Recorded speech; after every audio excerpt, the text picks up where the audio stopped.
Some years ago, there was a study done on little children about 4 years old. They would give them a choice. The psychologist asked the child if they wanted a marshmallow, and they could either have one marshmallow now, or they could have 2 marshmallows after the researcher performed a few tests and sort of went about his business. And when the children were examined just about a decade or so later, it was found that the children who waited for the 2 marshmallows were more prone to be successful, to be socially competent. That there was even a correlation with SAT scores with those who would be willing to wait for the second marshmallow.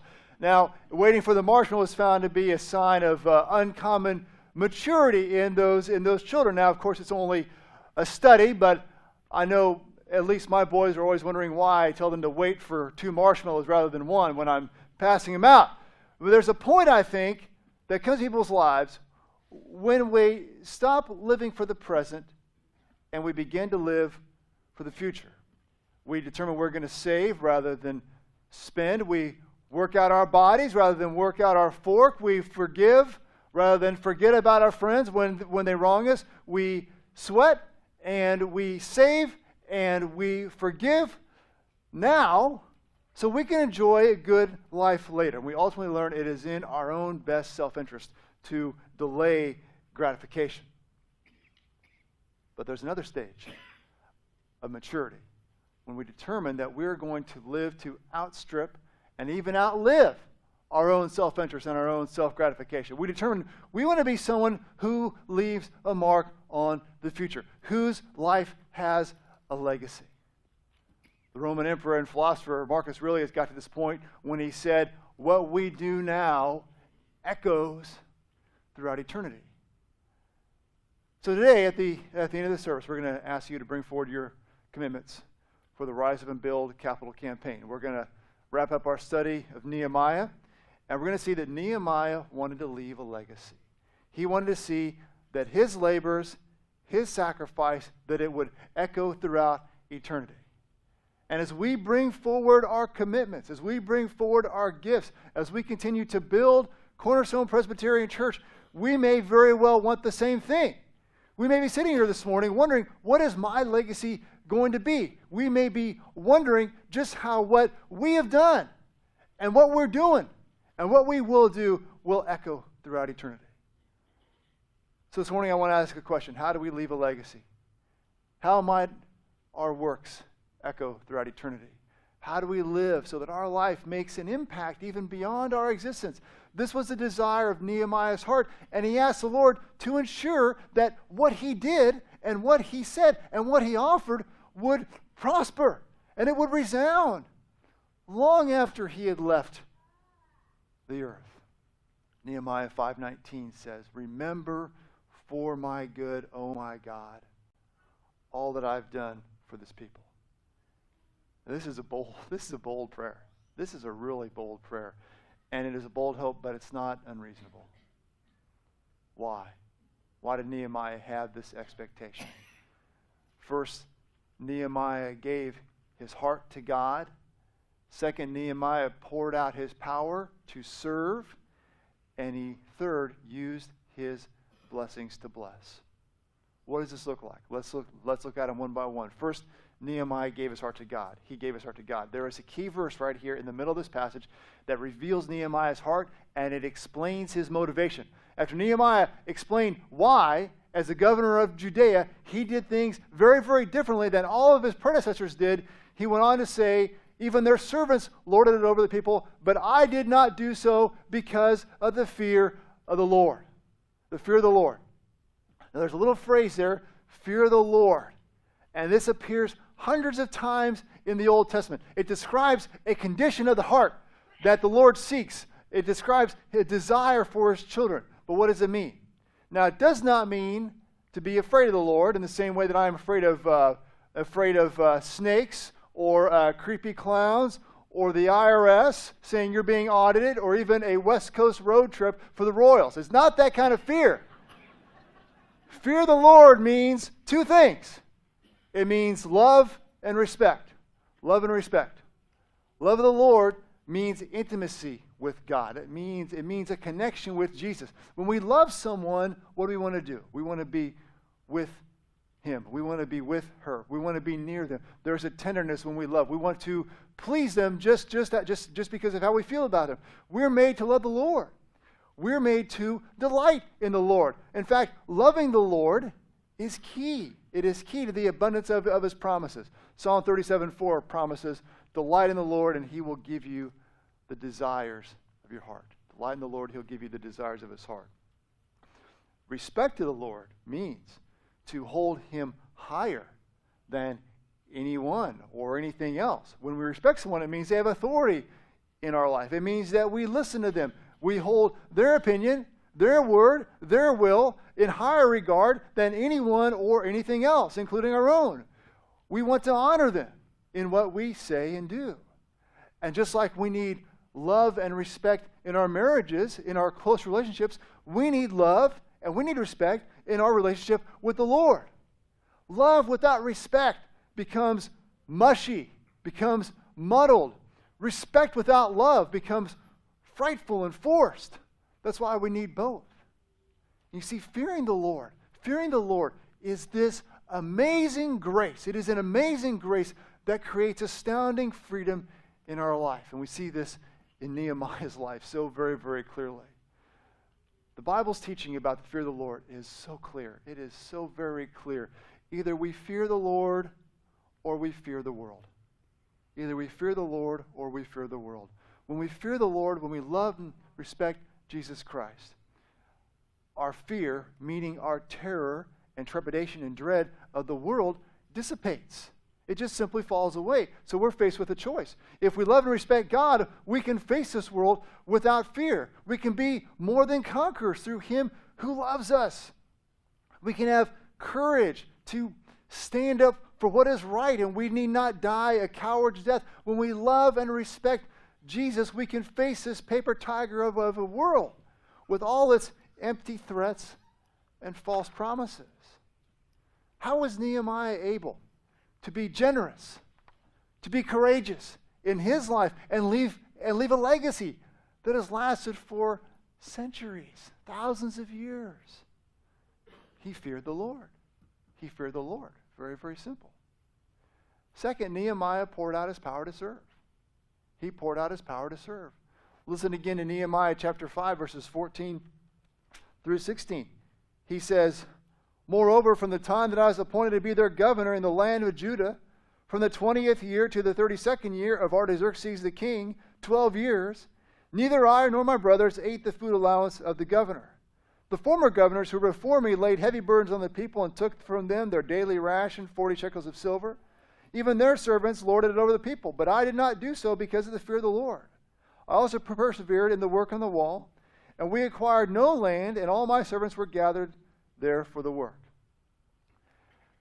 Now, what Nehemiah describes here really, really clearly is, unlike his predecessors, unlike the governors who came before him, he did not use the position of being the governor of Judea to enrich himself. He did not use it to be a master, a taskmaster over the people. He used it to serve them. He used it to serve them. You know, anyone can leave a legacy because anyone can serve. Anyone can. We can literally have no talents, no gifts, no resources, nothing to bring to the table at all. But if we have a heart to serve, we will leave a legacy. This week, I was with some pastor friends, and we spent some time talking about the people who had impacted us. We talked about women and men who had left a legacy in our lives, and we didn't talk about the most brilliant people or the most accomplished or even the most faithful. We instead remembered the greatest servants, the people who denied themselves and invested blood and sweat and tears in us. One of my pastor friends, Kevin, told an amazing story. He serves a church in Pennsylvania, and he talked about a man named Butch. Now, Kevin's father died when he was a teenager from a brain tumor, and Kevin's father was a pastor too. And Butch, for years, even though he lived far away, had received Kevin's father's sermons. And after Kevin's father died, Butch, who had never met the family, would occasionally call every few months and just check in and let them know that he was praying for them. And this happened for years. Butch never met the family, yet he had a burden for them. And years passed, and Butch was faithful. And one day, probably about a decade after Kevin's father died, Butch sent him a letter. And at this point in his life, Kevin was in a graduate school in New York, and admittedly having a really hard time and saying that he was in a dark place. He had renounced the church, and his life was sort of gradually spiraling down. And in the letter, Butch asked Kevin to call him so they could talk. And for some bizarre reason, Kevin, who had never met Butch, never even spoken to Butch, called him. And Butch asked him to come to Sumter, South Carolina to visit him for a few days. And Kevin, of course, tried to decline because it just didn't sound very good to him. And he said, well, I really can't afford the trip. And so Butch said, okay, well, I'll come to you. I'll spend a few days with you in New York. And Kevin instead said, well, why don't I try to work it out? He figuring it'd be better to be trapped in a place where he could leave rather than forcing someone to leave him. So he stayed at Butch's home for 3 days, and all Butch did was model Jesus. He loved him. He loved Kevin for who he was. He didn't try to proselytize him, or he didn't try to give him a lecture. He simply served him. And when Kevin left his home after 3 days, he believed in Jesus again. It was the major turning point in his life. And today he pastors a dynamic congregation that has a lot of influence, a congregation that serves its community in the name of Jesus. What a legacy. What an incredible legacy. Hundreds, if not thousands of people have been impacted and influenced by Butch's decision to use his power to serve. See, Christian leadership is always servant leadership. If it is not servant leadership, it is not Christian leadership. It is something else. And our model for this is, of course, Jesus. Now we're taught, Paul taught us, that Jesus did not count equality with God as a thing to be grasped. But he emptied himself, taking the form of a servant, being born in the likeness of men, and being found in human form. He humbled himself by becoming obedient to the point of death, even death on a cross. And the key phrase here for servant leadership is he emptied himself. He emptied himself. If we want to serve, if we want to leverage our power to leave a legacy that reaches beyond our life, we will do something very counterintuitive. We won't be a slave to ourselves and to our purposes. We'll not grab the brass ring or seize the day. We'll be poured out. We'll be poured out. We'll be emptied of everything but holy ambition. Well, how do we do that? How do we do that? You know, we can't do that on our own. If we try to do that on our own, we will simply fail. In order to serve, we must be served by Jesus. And we allow ourselves to be served by the living Lord Jesus, we can be poured out. We can be spent because Jesus is constantly pouring into us. And he'll keep pouring as long as there is room to pour. He'll open the windows of heaven, says Malachi, and pour it out until there is no need. So, as you sit here this morning, we don't need you to strengthen your resolve to serve. We don't need you to hike up your belt and pull yourself up by your bootstraps and say, well, I'm going to be a better servant. What we want you to do is allow Jesus to pour into you. And when we allow Jesus to pour, we just naturally look for people to invest in. We automatically look for opportunities to serve. We'll instinctively seek out ways to be spent. We will impulsively choose to hit the pillow at night with no lament for missed opportunities, nothing unspent, knowing that the God who provides seed to the sower and bread for food will multiply and supply your seed and increase the harvest of your righteousness. And then third and finally, Nehemiah used his blessings to bless. He used his blessings to bless. Listen to how Nehemiah blessed the people he served. Verses 17 through 18. Nehemiah said, "Moreover, there were at my table 150 men, Jews and officials, besides those who came to us from the nations that were around us. Now what was prepared at my expense for each day was 1 ox and 6 choice sheep and birds, and every 10 days all kinds of wine in abundance. Yet for all this I did not demand the food allowance of the governor, because the service was too heavy on this people." The story goes that when Leo X was elected to the position of Pope in 1513, he reportedly said, "As God has seen fit to grant us the papacy, let us enjoy it." And he went on a spending spree, both for projects to build a legacy for himself, and also upon himself and his family now. Leo X even had a pet elephant for a couple of years until it died from not being very well taken care of. In fact, Leo spent so much money that he had to find a new source of revenue for the church. And he sold everything not nailed down to pay for his extravagant lifestyle, including, but not limited to, Cardinals hats. And I don't mean St. Louis Cardinals hats. He created a membership in a new exclusive group called the Knights of Peter that he sold memberships to. He sold ambassadorships and even sold eternal salvation for you and any kind of dead relative that you might have, a practice known as granting indulgences. And this led to the reason you and I are here today listening to a married man preach the Protestant Reformation. Leo used God-given resources to bless himself. And God gave him a legacy. He gave him a legacy.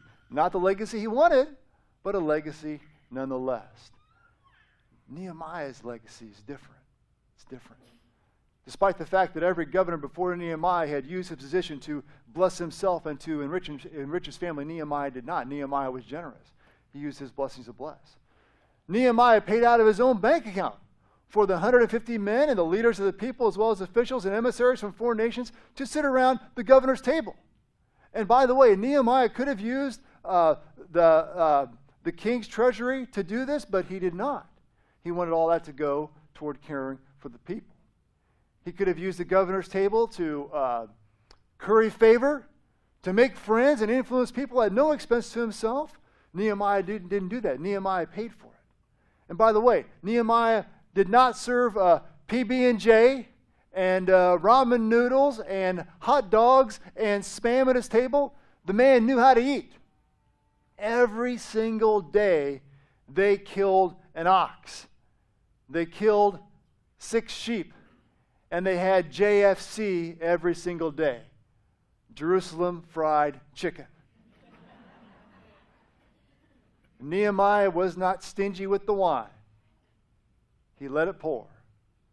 And he paid for it all, every single bit of it. He didn't have to.